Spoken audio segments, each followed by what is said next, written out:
Students, hydrocarbons chapter में आज की क्लास में हमें chemical properties of alkenes start करना है।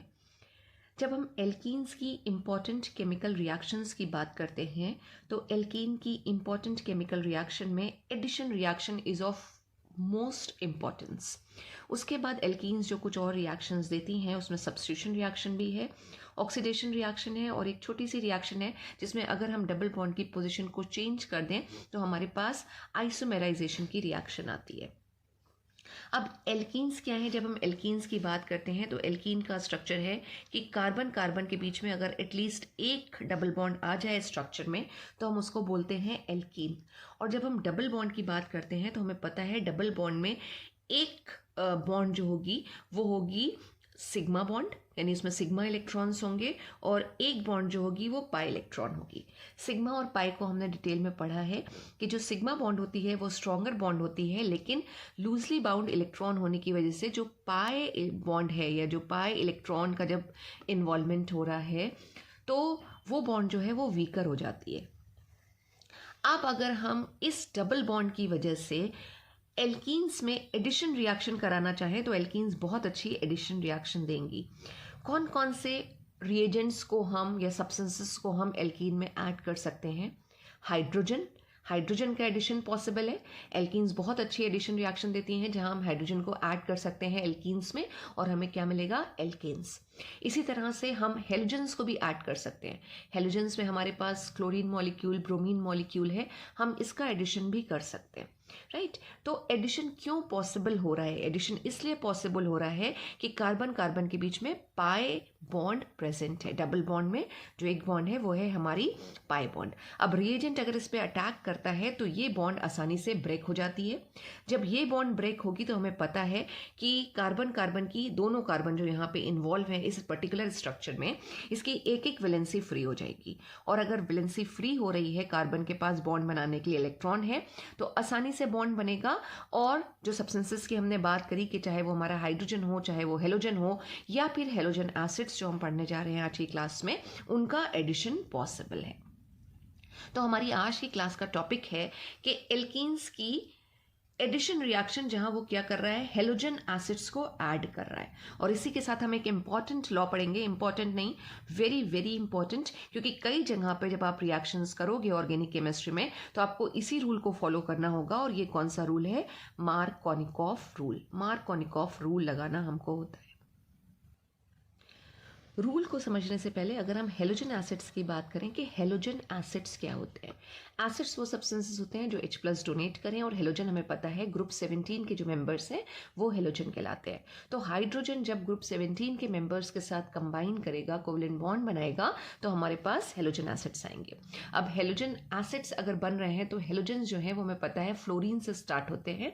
फ्लोरीन, क्लोरीन, ब्रोमीन और आयोडीन, राइट। तो अगर हम आयोडीन से स्टार्ट करके हेलोजन एसिड्स लिखें तो हाइड्रोजन और आई, HI आ रहा है हमारे पास, हाइड्रोआयोडिक एसिड बोल सकते हैं। देन HBr, HCl और HF। जब हम यहाँ पे एडिशन पढ़ेंगे हेलोजन एसिड का तो हम बात करते हैं रिएक्टिविटी ऑफ हेलोजन एसिड्स, और जो order of reactivity of halogen acids या हेलोजन हैलाइड्स आता है वो ये है, यानी HI जो है उसकी रिएक्टिविटी सबसे ज़्यादा होगी। HCl यहाँ पे, HF यहाँ पे नहीं लिखा है। HF नहीं लिखने का रीज़न क्या है? जो H और F है उसकी बॉन्ड आसानी से ब्रेक नहीं होती, और बॉन्ड कितनी आसानी से ब्रेक होगी उसको हम किस पैरामीटर पे मेजर करते हैं? वो है बॉन्ड डिसोसिएशन एंथैल्पी। H और I की अगर हम बॉन्ड की बात करें, जो H और I के बीच में कोवलेंट बॉन्ड बना होगा, ये एक वीकर बॉन्ड होता है। उसका वीकर होने का रीज़न है कि H और I के साइजेस में, जो एटम के साइजेस हैं वो काफ़ी डिसिमिलर हैं। H is very small in size, और जो आयोडीन यहाँ पे I इन्वॉल्व है इसका साइज काफ़ी बड़ा होता है। तो साइज में इतना ज़्यादा डिफरेंस होने की वजह से ये जो बॉन्ड है ये वीक हो जाती है, इनके बीच के डिस्टेंसेस बढ़ जाते हैं, बॉन्ड लेंथ बढ़ जाती है, जिसकी वजह से बॉन्ड वीक हो जाती है। और हम किस टर्म में बात करेंगे बॉन्ड वीक होने की? Bond dissociation energy. किसी भी बॉन्ड को ब्रेक करने के लिए अगर बॉन्ड डिस्ट्रीब्यूशन एंथैल्पी या एनर्जी की वैल्यू बहुत कम आ रही है, इसका मतलब वो बॉन्ड आसानी से ब्रेक होगी। और अगर बॉन्ड आसानी से ब्रेक हो रही है तो क्या होगा, रिएक्टिविटी बढ़ जाएगी। तो अगर हम बॉन्ड डिस्ट्रीब्यूशन एनर्जी और किसी पर्टिकुलर मॉलिक्यूल की रिएक्टिविटी को आपस में रिलेट करें तो क्या रिलेशनशिप आएगा, as the bond distribution energy decreases, जैसे जैसे बॉन्ड डिस्ट्रीब्यूशन एनर्जी कम होगी रिएक्टिविटी इंक्रीज होगी। यानी बॉन्ड डिसोसिएशन एनर्जी या enthalpy is inversely proportional to reactivity और वाइस वर्सा। मीन्स अगर हम रिएक्टिविटी के टर्म में बोले तो reactivity is inversely proportional to bond distribution enthalpy. तो ये रिलेशनशिप अगर हम यहाँ पे अप्लाई करें तो H और I के बीच की बॉन्ड डिस्ट्रीब्यूशन एंथैल्पी सबसे कम है, इसलिए HI मोस्ट रिएक्टिव होगा, फिर HBr और HCl।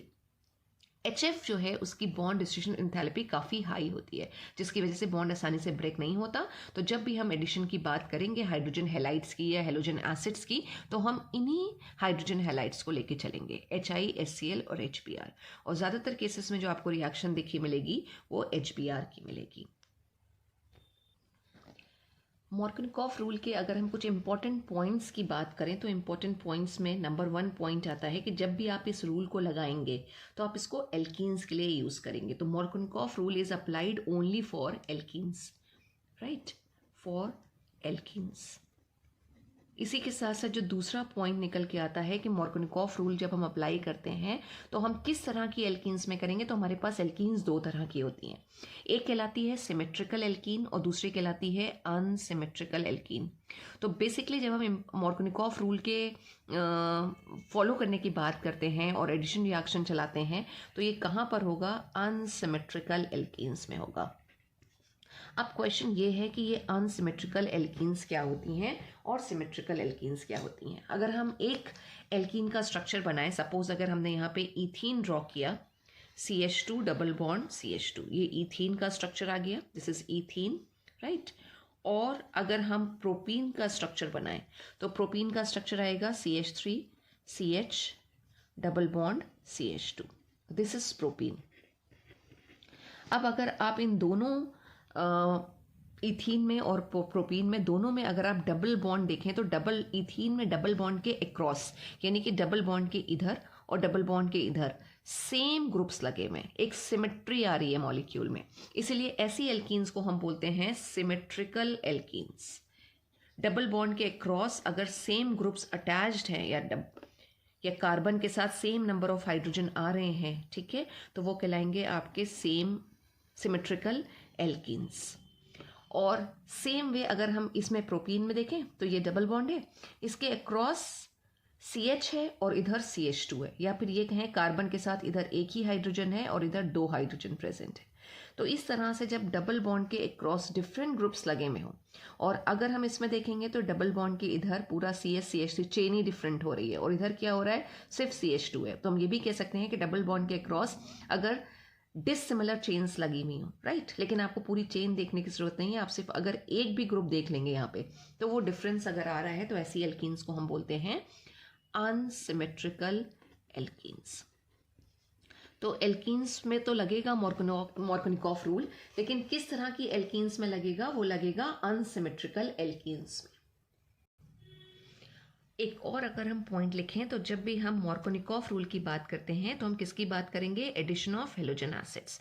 यानी जो मॉर्कनकॉफ रूल है it is used for addition of halogen acids,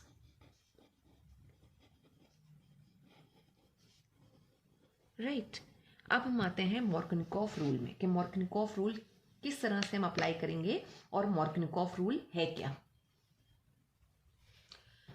okay, अब हम क्या करते हैं, एक एल्कीन में हेलोजन एसिड को ऐड करके देखते हैं, राइट। हम एल्कीन ले लेते हैं propene CH3 CH double bond CH2, right. और इसमें हम HBr के एडिशन की बात करते हैं। HBr भी अपने आप में एक अनसिमेट्रिकल रिएजेंट है, राइट।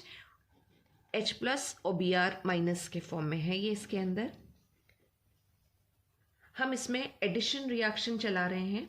एल्कीन भी हमारी अनसिमेट्रिकल है, रिएजेंट भी हमारा अनसिमेट्रिकल है। अब जब ये रिएजेंट इस सबस्ट्रेट के ऊपर अटैक करेगा तो पॉसिबिलिटी क्या है? पॉसिबिलिटी ये है कि अगर हम एल्कीन को देखें तो डबल बॉन्ड यहां पे प्रेजेंट है, HBr डिसोसिएट होगा तो H+ और Br- प्रोवाइड कराएगा। तो पॉसिबिलिटी ये है कि ये H+ अगर इसके साथ ऐड हो जाए तो Br फिर इसके साथ ऐड होगा, राइट। डबल बॉन्ड के अक्रॉस ही हमें एडिशन कराना है, तो डबल बॉन्ड यहाँ पे प्रेजेंट है, यहाँ से ही इन दोनों कार्बन की वैलेंसी फ्री होगी। हमें क्या करना है, एक कार्बन को H+ देना है और दूसरे कार्बन को Br- देना है। और अगर हमने इस कार्बन को H+ प्रोवाइड कराया तो ये किसमें कन्वर्ट हो जाएगा, CH2 में। और इसके साथ अगर हमने Br को ऐड किया तो ये बनाएगा CH2Br। क्या नाम होगा इस कंपाउंड का? This will B 1 bromo propane, 1 bromo और प्रोपेन। और अगर हम इसका ऑपोजिट करें, ऑपोजिट इन द सेंस कि जो सेकेंड कार्बन है, राइट, नंबरिंग हमारी इधर से स्टार्ट होगी, this will B first carbon, second carbon और थर्ड कार्बन IUPAC रूल के हिसाब से। अगर हम सेकेंड कार्बन के साथ Br को अटैच कराएं तो ये Br यहाँ आ गया, और H+ या प्रोटॉन को अगर हम CH2 के साथ ऐड कराएं तो हमारा ये प्रोडक्ट बन जाएगा। और ये क्या होगा, 2 ब्रोमो और प्रोपेन। अब मार्कोनिकॉफ रूल क्या कहता है इसके लिए? मार्कोनिकॉफ रूल ये कहता है कि पॉसिबिलिटी है कि दोनों प्रोडक्ट्स बनके आएंगे, लेकिन एक प्रोडक्ट हमारा मेजर होगा, दूसरा प्रोडक्ट हमारा माइनर होगा। माइनर प्रोडक्ट जो कम अमाउंट में बने वो माइनर प्रोडक्ट कहलाता है। उस पर्टिकुलर रिएक्शन में माइनर प्रोडक्ट ये होगा जिसको हम बोलते हैं अप्रॉक्स 20% बन के आया। और ये जो बन के आ रहा है 2 ब्रोमोप्रोपेन, तो एज पर मार्कोनिकॉफ रूल ये हमारा मेजर प्रोडक्ट होगा, मेजर प्रोडक्ट। और कितना होगा ये, अप्रॉक्स 80% बन के आएगा। तो इसके लिए हमें मार्कोनिकॉफ रूल की लैंग्वेज को समझना पड़ेगा कि मार्कोनिकॉफ रूल कहता क्या है। मार्कोनिकॉफ रूल की लैंग्वेज है कि the negative part of the reagent, यानी कि ये जो Br- है, मार्कोनिकॉफ रूल ये कहता है कि अगर हम एक रिएजेंट यूज कर रहे हैं और रिएजेंट का जो नेगेटिव पार्ट है वो क्या होगा, कहाँ जाके ऐड होगा, वो उस कार्बन के साथ जाके ऐड होगा जिसके साथ लेसर नंबर ऑफ हाइड्रोजन होंगे, या वो जो ज्यादा सब्स्टिट्यूटेड होगा across the double bond, right. तो इस स्ट्रक्चर को अगर हम देखें तो डबल बॉन्ड हमारी यहाँ है, इस कार्बन के पास लेसर नंबर ऑफ हाइड्रोजन है या इसमें सब्स्टिट्यूशन ज्यादा है। तो जिसमें सब्स्टिट्यूशन ज्यादा है या जिसके साथ कम नंबर ऑफ हाइड्रोजन एटम्स हैं, हमारा नेगेटिव पार्ट रिएजेंट का उसी के साथ ऐड होगा, राइट। तो इस रूल के हिसाब से अगर हम चल रहे हैं तो इस पर्टिकुलर कंपाउंड में यानी प्रोपीन में अगर हम HBr को ऐड करेंगे तो 2 ब्रोमोप्रोपेन हमारा मेजर प्रोडक्ट की तरह होगा। तो बहुत सिंपल सा रूल है, लैंग्वेज भी बहुत आसान सी है। आपको सिर्फ इतना याद रखना है कि according to Markovnikov rule the negative part of the reagent will be added to that carbon which is having lesser number of hydrogen और विच इज मोर सब्स्टिट्यूटेड। ये आपका मार्कोनिकॉफ रूल है। अब 2 ब्रोमोप्रोपेन ही मेजर प्रोडक्ट की तरह क्यों बन रहा है, इसके लिए हमें इस रिएक्शन की मैकेनिज्म को समझना पड़ेगा। हर रिएक्शन की, ऑर्गेनिक केमिस्ट्री में हर रिएक्शन की मैकेनिज्म है। अगर मैकेनिज्म हमें समझ में आती है तो हमें प्रोडक्ट वो क्यों बन रहा है या क्या प्रोडक्ट बनेगा, इसके आंसर बहुत आसानी के साथ मिल जाएंगे। तो अगर हम इस रिएक्शन की यानी addition of HBr to propene, अगर हम इस पर्टिकुलर रिएक्शन की मैकेनिज्म में जाएं, मैकेनिज्म क्या होती है, स्टेप बाय स्टेप प्रोसेस जिसमें हमारा रिएक्टेंट किस में कन्वर्ट हो रहा है, प्रोडक्ट में कन्वर्ट हो रहा है। फ्री रेडिकल मैकेनिज्म हम एल्केन्स के साथ पढ़ चुके हैं। हमने हेलोजिनेशन रिएक्शन की बात करी थी, सब्स्टिट्यूशन रिएक्शन की बात करी थी, और वहां पे हमने मीथेन से जो फाइनल प्रोडक्ट बनाया था वो था कार्बन टेट्राक्लोराइड। और कौन सी रिएक्शन मैकेनिज्म फॉलो कर रहा था, वो फॉलो कर रहा था फ्री रेडिकल मैकेनिज्म। यहाँ पे जो एडिशन हो रहा है HBr का प्रोपीन में, ये कौन सी मैकेनिज्म को फॉलो करेगा उसको जानना भी बहुत जरूरी है। ये फॉलो करता है रिएक्शन को इलेक्ट्रोफिलिक एडिशन रिएक्शन, ठीक है। इलेक्ट्रोफिलिक एडिशन रिएक्शन है और मैकेनिज्म इसी के अकॉर्डिंग चलेगी, इलेक्ट्रोफिलिक एडिशन और reaction, right, electrophilic addition reaction होती है। अब इलेक्ट्रोफिलिक में इलेक्ट्रोफिलिक या इलेक्ट्रोफाइल क्या है? जो इलेक्ट्रॉन लविंग स्पीशीज होती हैं उनको हम बोलते हैं इलेक्ट्रोफाइल। इलेक्ट्रॉन लविंग का मतलब they will be deficient of electrons, उनके पास इलेक्ट्रॉन की कमी होगी। एल्कीन में डबल बॉन्डेड इलेक्ट्रॉन्स हैं, पाई इलेक्ट्रॉन्स प्रेजेंट हैं, वहां पे इलेक्ट्रॉन्स अवेलेबल हैं, राइट। तो इलेक्ट्रोफाइल हमारा उसके साथ ऐड हो जाएगा, इसीलिए हम इसको बोल रहे हैं इलेक्ट्रोफिलिक एडिशन रिएक्शन। अब इसके जब हम मैकेनिज्म में जाते हैं तो मैकेनिज्म 3 स्टेप में आती है, और मैकेनिज्म हमें कैसे चलानी है? इलेक्ट्रोफिलिक एडिशन रिएक्शन से चलानी है। तो मैकेनिज्म में जो स्टेप नंबर 1 आएगा, राइट, स्टेप 1 हम हेडिंग भी डाल देते हैं। फर्स्ट स्टेप क्या होगा? फर्स्ट स्टेप में अगर हमारी ये इलेक्ट्रोफिलिक एडिशन रिएक्शन है तो हमें एक इलेक्ट्रोफाइल जनरेट करना पड़ेगा, एक इलेक्ट्रोफाइल का फॉर्मेशन होगा। और इलेक्ट्रोफाइल आएगा कहाँ से? जो हम यहाँ पे रिएजेंट यूज कर रहे हैं, हेलोजन एसिड या फिर इस पर्टिकुलर रिएक्शन में HBr। HBr जो है वो हमें हमारा अटैकिंग इलेक्ट्रोफाइल देगा। HBr कुछ इस तरह से बॉन्ड है हमारी, राइट। और जब ये बॉन्ड डिसोसिएट होगी तो हेट्रोलिटिक फिशन से होगी। हेट्रोलिटिक फिशन का मतलब है ये जो इलेक्ट्रॉन्स हैं, सिग्मा इलेक्ट्रॉन्स हैं, ये किधर आ जाएंगे? जो ज़्यादा इलेक्ट्रोनेगेटिव एटम है यानी Br की तरफ, और H जो है वो H+ के फॉर्म में आ जाएगा, और Br जो है वो दोनों सिग्मा इलेक्ट्रॉन लेके निकल जाएगा और ये कुछ बना लेगा। अब हम इसमें से इलेक्ट्रोफाइल और न्यूक्लियोफाइल को अगर आइडेंटिफाई करें तो इसके पास हमें इलेक्ट्रॉन की कमी दिख रही है, पॉजिटिव चार्ज है, तो ये हमारा हो जाएगा इलेक्ट्रोफाइल। और इसके पास इलेक्ट्रॉन एक्सेस में है तो ये हो जाएगा हमारा न्यूक्लियोफाइल, राइट। तो सबसे पहले स्टेप में आपको क्या कराना है? रिएजेंट से आपको इलेक्ट्रोफाइल और न्यूक्लियोफाइल बनाने हैं। इलेक्ट्रोफाइल और न्यूक्लियोफाइल जब भी आपके बनेंगे वो हमेशा किससे बनेंगे? Heterolytic fission. तो ये बॉन्ड हेट्रोलिटिक फिशन से टूट रही है, अनइक्वल तरीके से बॉन्ड ब्रेक हो रही है, और हमारे पास H+ और Br- आ रहे हैं। तो स्टेप 1 हमारा हो गया। अब स्टेप 2 में क्या होता है? स्टेप 2 में जो हमारा इलेक्ट्रोफाइल है वो इस रिएजेंट के ऊपर, इस एल्कीन के ऊपर अटैक करेगा, राइट। तो हमने एक जनरलाइज्ड वे में जो रिएक्शन लिखी थी उसमें हमेशा यही होता है कि रिएजेंट, सॉरी ये रिएजेंट नहीं होगा, this will B substrate. Substrate है ये हमारा। तो जो रिएजेंट है वो हमारा सबस्ट्रेट के ऊपर अटैक करता है और हमें प्रोडक्ट्स मिल जाते हैं एक केमिकल रिएक्शन में। तो अभी ये जो रिएजेंट हमारा है ये ब्रेक हो चुका है, इलेक्ट्रोफाइल आ चुका है। अब जो स्टेप नंबर 2 होगा, स्टेप 2, उसमें ये जो इलेक्ट्रोफाइल हमारा है ये जाके हमारे सबस्ट्रेट पे या एल्कीन पे अटैक करेगा और कार्बोकेटायन का फॉर्मेशन होगा। तो स्टेप 2 में जो है वो फॉर्मेशन ऑफ कार्बोकेटायन होता है, राइट। स्टेप 1 में आपने क्या किया? इलेक्ट्रोफाइल बनाया, और स्टेप 2 में उस इलेक्ट्रोफाइल का अटैक दिखा के एल्कीन पे आप कार्बोकेटायन का फॉर्मेशन दिखाएंगे। कार्बोकेटायन के फॉर्मेशन में हमें हमेशा कार्बोकेटायन की स्टेबिलिटी को ध्यान रखना है, और कार्बोकेटायन की जो स्टेबिलिटी आती है वो हमें पता है कि ये स्टेबिलिटी ऑर्डर होता है 3 डिग्री, 2 डिग्री और 1 डिग्री, राइट। तो अभी हमें इलेक्ट्रोफाइल का अटैक दिखाना है। तो अब आपको बात समझ में आ रही होगी कि इस रिएक्शन मैकेनिज्म में पहले इलेक्ट्रोफाइल ऐड करता है, राइट। इसीलिए इसको हम क्या बोल रहे हैं? इलेक्ट्रोफिलिक एडिशन रिएक्शन बोल रहे हैं। इलेक्ट्रोफाइल ऐड हो जाएगा इसलिए एडिशन रिएक्शन है। और इलेक्ट्रोफाइल पहले अटैक क्यों कर रहा है? तो ये H+ है, इसके पास इलेक्ट्रॉन्स की कमी है, और हमारे पास जो ये एल्कीन है यहाँ पे CH3 और CH double bond CH2, pi electron यहाँ पे प्रेजेंट हैं, एडिशन बहुत आसानी से हो जाएगा। तो पहले हमारा इलेक्ट्रोफाइल जाके ऐड होगा इस पर्टिकुलर एल्कीन के साथ, एक अनसिमेट्रिकल एल्कीन के साथ, तभी हम मार्कोनिकॉफ रूल को देख पाएंगे।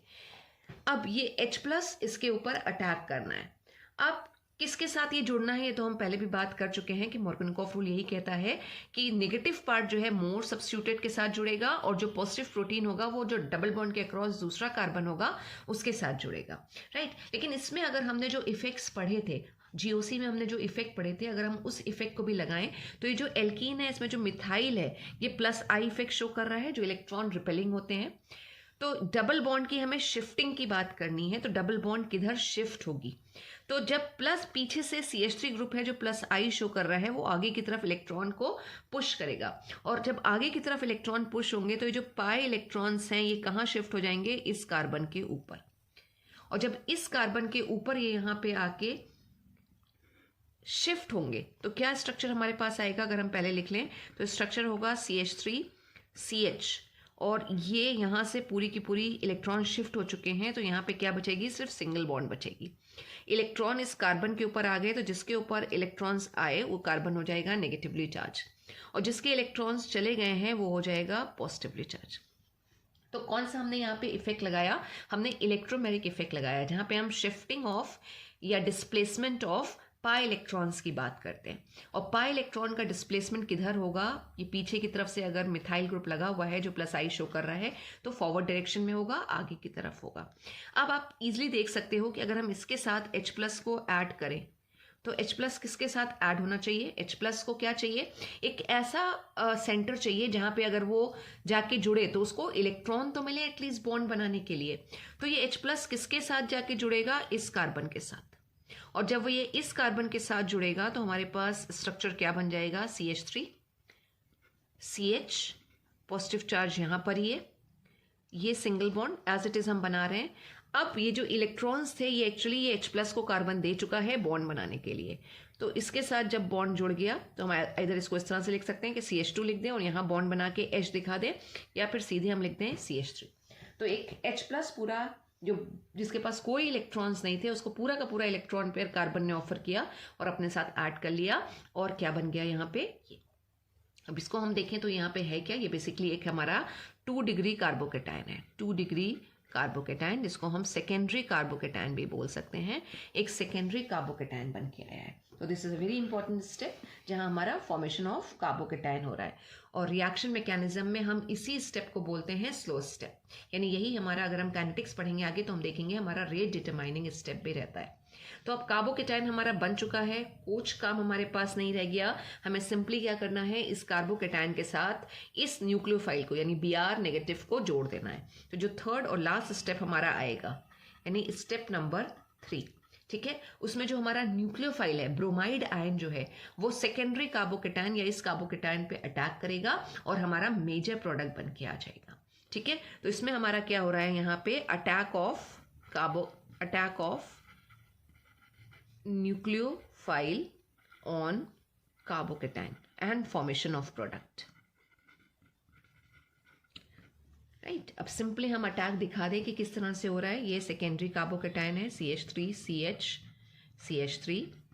सेकेंडरी कार्बोकेटायन क्यों है, अगर हम देखें तो जिस कार्बन के ऊपर पॉजिटिव चार्ज है उसके साथ 2 और कार्बन जुड़े हुए हैं, तो ये सेकेंडरी कार्बोकेटायन हो जाएगा।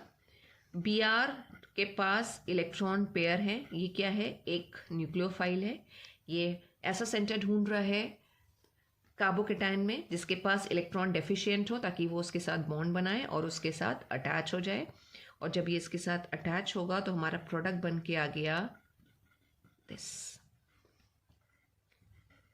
यानी कि 2 ब्रोमोप्रोपेन जो हमने पहले भी बात करी थी वो मेजर प्रोडक्ट की तरह बन के आएगा। तो ये पूरी रिएक्शन मैकेनिज्म है। मैकेनिज्म में आपको हमेशा 3 ही स्टेप लिखने होते हैं, और जब भी हम इलेक्ट्रोफिलिक या न्यूक्लियोफिलिक एडिशन रिएक्शन की बात करते हैं, राइट, तो फर्स्ट स्टेप में हम वही इलेक्ट्रोफाइल या न्यूक्लियोफाइल को जनरेट करके दिखाते हैं कि किस तरह से जनरेट हुआ। एक हमारा जो रिएजेंट हमने लिया था उसमें इलेक्ट्रोनेगेटिविटी डिफरेंस की वजह से जो सिग्मा इलेक्ट्रॉन है उसका डिस्प्लेसमेंट पॉसिबल है, इंडक्टिव इफेक्ट लगेगा, यहाँ पे इलेक्ट्रोफाइल न्यूक्लियोफाइल बनेंगे। सेकेंड स्टेप में आप कार्बोकेटायन का फॉर्मेशन दिखाते हैं, और थर्ड स्टेप में आप प्रोडक्ट का फॉर्मेशन दिखाते हैं। रिएक्शन में हमने कहा था कि हमारा 1 ब्रोमोप्रोपेन भी बन सकता है माइनर प्रोडक्ट की तरह, यानी कम अमाउंट उसका बने। कम अमाउंट अगर उसका बन रहा होगा तो इसका मतलब यहाँ पे 1 डिग्री कार्बोकेटायन भी बन रहा होगा। हमने ज़्यादा स्टेबल कार्बोकेटायन का फॉर्मेशन दिखाया है क्योंकि हम कार्बोकेटायन की स्टेबिलिटी की बात कर चुके हैं कि क्या स्टेबिलिटी ऑर्डर आ रहा है। 2 डिग्री के साथ साथ यहाँ पे 1 डिग्री भी बनता है। 1 डिग्री किस तरह से आएगा, ये CH3 CH2 और CH2 एंड इस कार्बन के ऊपर पॉजिटिव चार्ज, राइट। तो ये कौन सा होगा, this will B 1 degree carbocation, 1 degree carbocation. अब 1 डिग्री कार्बोकेटायन अगर बन रहा है तो जब Br इसके साथ जुड़ेगा तो हमारे पास प्रोडक्ट क्या बन के आएगा, 1 ब्रोमोप्रोपेन, यानी कि CH3 CH2 और CH2 Br। लेकिन इसकी पॉसिबिलिटी बहुत कम होती है क्योंकि हमेशा रिएक्शन में आपके स्टेबल प्रोडक्ट्स बनते हैं, तो यहाँ या स्टेबल कार्बोकेटायंस बनते हैं, तो यहाँ पे 2 degree is more stable than 1 degree. That is why जो मेजर प्रोडक्ट है वो 2 ब्रोमोप्रोपेन है, ये नहीं है। This will be obtained as minor, यानी बहुत ही कम अमाउंट बनेगा रिएक्शन में इसका, इसीलिए हम इसको बोल रहे हैं माइनर। और फॉर्मेशन ऑफ कार्बोकेटाइन मैंने बताया ये हमेशा आपका क्या होता है, एक स्लो स्टेप या रेट डिटरमाइनिंग स्टेप कहलाता है। जब हम एक काइनेटिक्स वाइज जाते हैं या एक रिएक्शन की जब हम स्पीड को बताते हैं, और जो न्यूक्लियोफाइल जब ये अटैक करता है तो ये रिएक्शन में एक फास्ट स्टेप होता है। तो जब भी रिएक्शन मैकेनिज्म की बात करेंगे तो हम उसमें रेट डिटरमाइनिंग स्टेप या स्लोएस्ट स्टेप की भी बात करेंगे। तो एक स्लो स्टेप आता है और बाकी फास्ट स्टेप हमारे रहते हैं।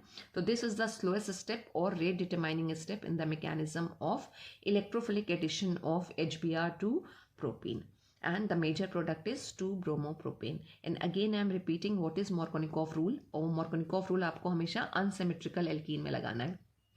तो हम अपना Markovnikov रूल की डेफिनेशन ऐसे भी स्टार्ट कर सकते हैं कि in case of unsymmetrical alkene the negative part of the reagent is added to that carbon which is having lesser number of hydrogen और विच इज मोर सब्स्टिट्यूटेड.